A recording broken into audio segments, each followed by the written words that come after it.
Welcome to the Tech Egg. Don't get scrambled. Enjoy the video. In this video, I will help how to run in marathon 5 km easy guide.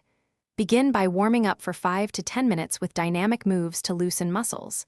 Focus on breathing steady, running at a pace you can hold, and using a watch to track splits. Keep form tall, shoulders relaxed, and land lightly. Finish your run with a cool down and gentle stretches to aid recovery and reduce soreness. Build a simple training plan using 3 to 4 runs each week, mixing easy, tempo, and interval sessions. Reserve one day for a longer steady run to increase endurance without racing pace. Include cross-training or active recovery on non-running days to maintain fitness and limit injury risk. Prioritize one full rest day every week and listen to your body for soreness or unusual fatigue to adjust load responsibly. If you are finding this guide helpful, please subscribe and like to support more recipes.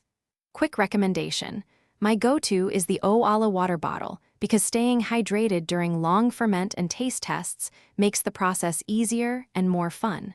Check the description for the link and other deals to grab one.